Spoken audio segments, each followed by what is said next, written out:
From the moment she opened her eyes to the world, her head shone like the morning sun, smooth, radiant, and bare.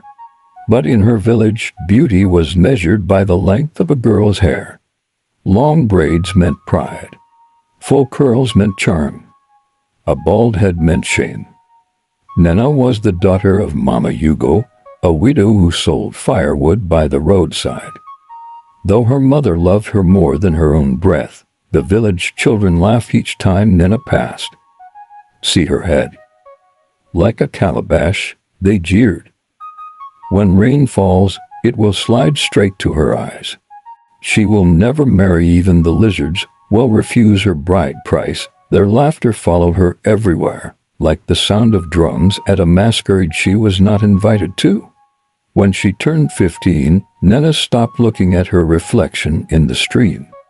She began tying scarves and cowries around her head, but even then, the gossip spread like harmattan fire.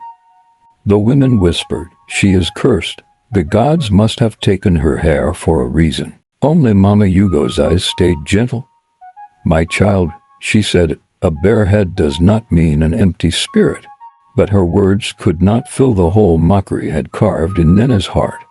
One night, when the moon hid behind a veil of clouds, Nena crept into the forest.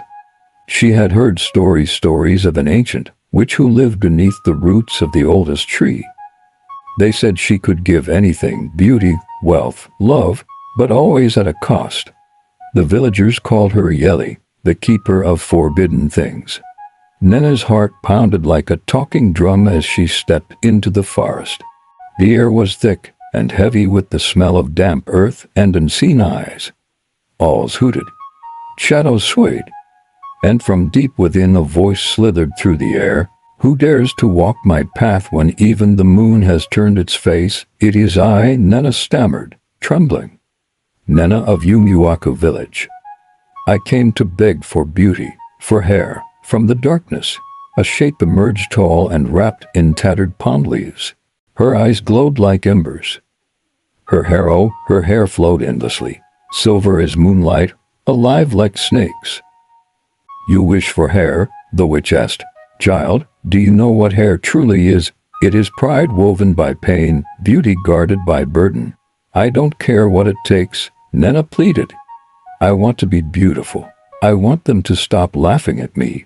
The witch's laughter rolled like thunder. "Then listen well, bald child. I can give you the hair of your dreams, thick as rain clouds, long as river vines, but you must obey 3 conditions. Break 1, and your beauty will turn to ashes." She drew 3 lines on the ground with her finger. "First," he said, "you must never let pride enter your heart. The moment you boast of your beauty, your hair will drink your tears instead of water." "I will not boast," Nena swore. "Second," the witch continued, "you must offer a gift to the forest every new moon. The forest gives life. You must feed it." "I will do so," Nena promised. "And third," El's eyes glowed brighter, "you must never, ever cut your hair.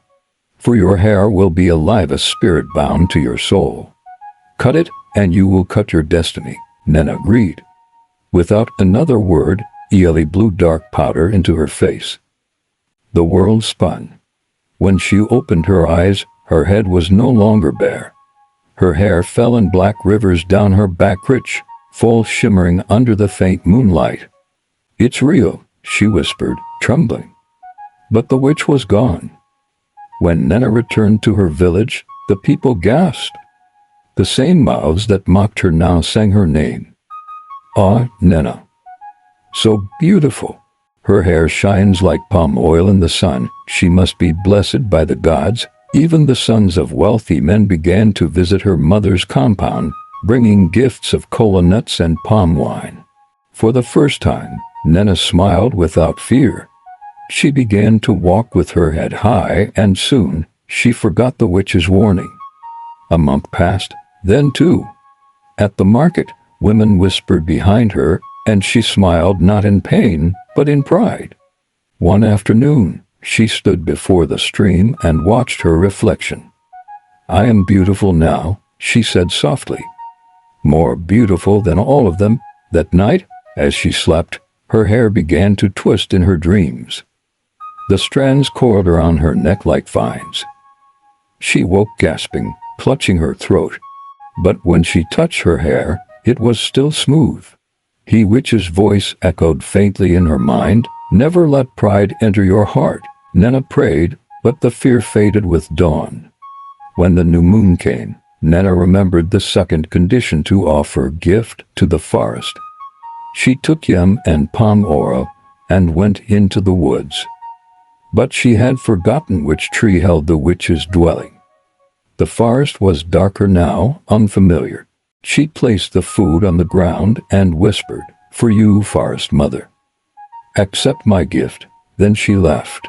But she had not fed the spirit, only ants and shadows. The next morning, when she combed her hair, a handful of strands came out. "My hair," she cried in horror. She wept, then rushed back to the forest, crying for forgiveness. "The forest remembers truth, not haste," came the witch's distant voice. "What must I do?" Nena begged. "You must give it something precious," Ieli replied. "Something from your heart." That night, Nena cut off the last piece of cloth her late father had owned, a wrapper that carried his scent, and buried it beneath the forest tree. Her hair stopped falling, but her heart felt empty. Months passed. Nena became the most desired maiden in Yumuaku.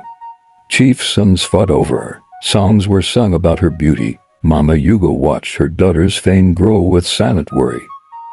One evening, a stranger from another village came, a rich man named Obina, dressed in white and gold. He saw Nena and, at once, his heart melted. "Come to my village," he said, "and I will make you queen." Blinded by pride and dreams, Nena agreed. Her mother wept as she left. "My child," Mama Yugo said, "beauty without peace is a curse." But Nena did not listen.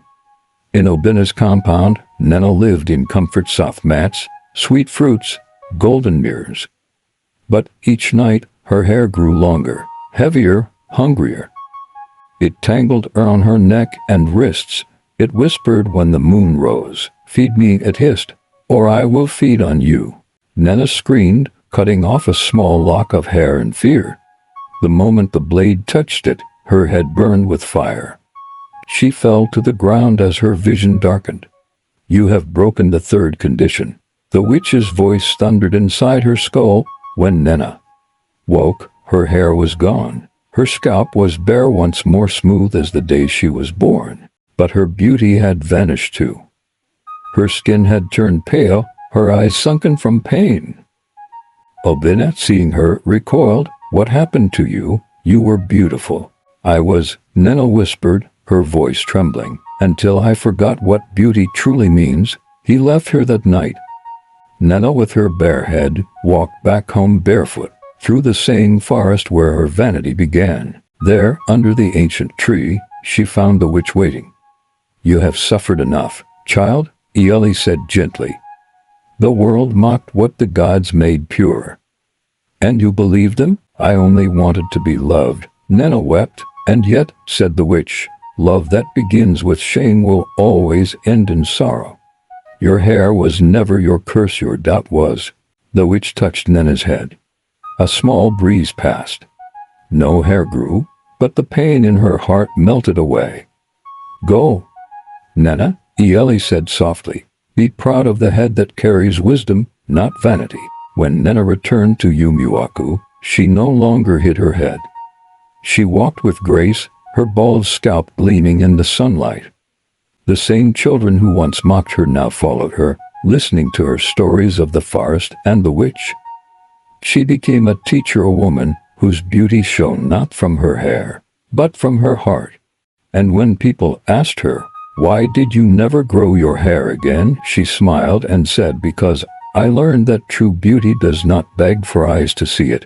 And so, when the moon shines on a girl's bald head, the elders of Yumuaku say, "Do not mock what the gods have shaped differently, for within every flow lies a hidden crown." True beauty is not in what the eyes behold, but in what the heart carries with pride. The price of vanity is always greater than its reward.